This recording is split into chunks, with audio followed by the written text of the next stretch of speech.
Today's lecture is on written and electronic communication. Professionalism and document preparation.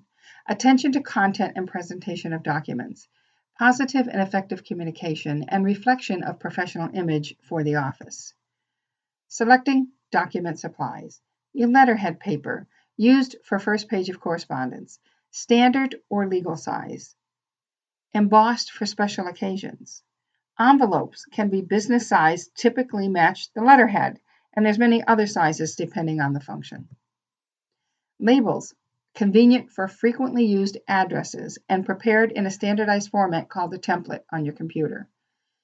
Invoices and statements. An invoice lists product or service for billing statement. The summary of total amounts owed is the statement. Is it pre-printed? Is it computer generated? Sometimes it's called a superbill or an encounter form. Effective writing. Be clear and concise, using clear and concise language. Consider the audience for tone. Know the purpose of a letter. Be brief and specific. Use simple concepts. Ease in understanding through clarity. Use an active voice. Be polite and courteous at all times. And double-check spelling and numbers. Grammar. No slang, offensive language, abbreviations, or text formatting. Medical office documents and correspondence. Parts of a business letter include the letterhead, and this is usually pre-printed stationery. The date line. Here it says month, day, and year. In the US, we usually do month, day, and year. In other areas, it's day, month, and year, so please be careful when you're using your date line. Delivery notation. Special or urgent delivery. The inside address where the letter is being sent. Attention line. Usually has individual emphasis, and the salutation, dear Mr., Mrs., Sir, or Madam. Subject line, you could use RE for images from patient ABCXYZ. Body is the main part of the message, and the complimentary closing is usually sincerely, with respect or with regard. The signature block shows the writer's name and address, and identification line and notations are for reference. Letter formats and styles, there are 4. The full block style is the most common. The full block letter style is typed with all lines flush on the left margin. The modified block style is the modified block letter has a date line, complimentary closing, and signature block at the center. The third style, the modified block style, has indented paragraphs.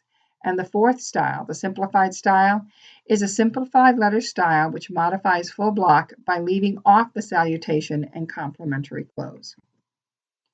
Punctuation styles can be open or mixed. Interoffice memoranda or memos. Headings are standardized by the office and may be done as an email, secondary to technology advances.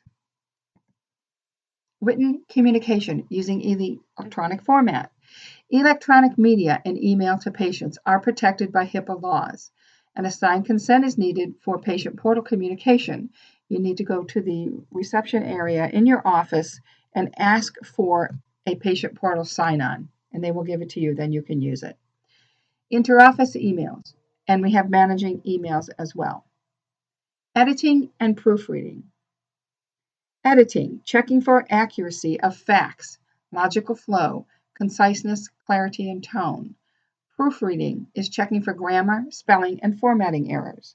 And tools for editing and proofreading, whether they are in your computer system or on the shelf, include dictionaries, English grammar, and Sage manuals and medical dictionaries, a thesaurus, and a word processing spell checker if electronic. Edition process. Language usage, formal versus informal, and the content clear and concise and to the point. The style needs to be appropriate to the reader, not the writer. Proofreading, formatting errors, data errors, always check twice, and we're talking about not just grammar and spelling, but data. Is the numbers and the information in your letter correct? And any type of mechanical errors. Preparing outgoing mail, signing letters, using a letter folding and inserting machine, or manually folding a letter.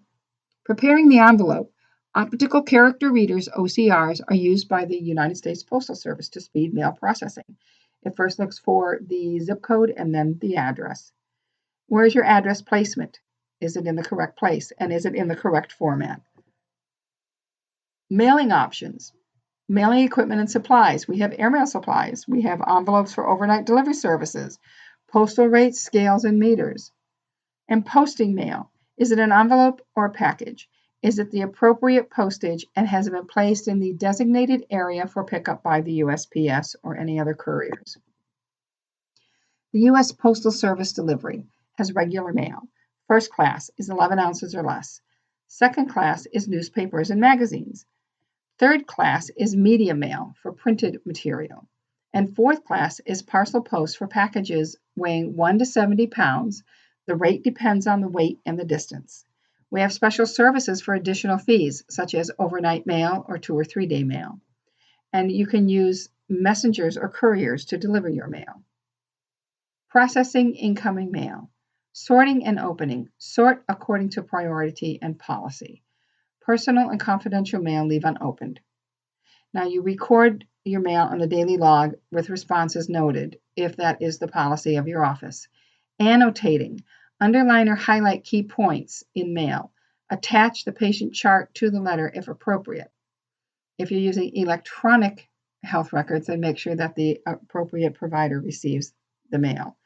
Distribute to appropriate locations. And handling of drug and product samples, you need to follow the office policy for that. And that ends our lecture today.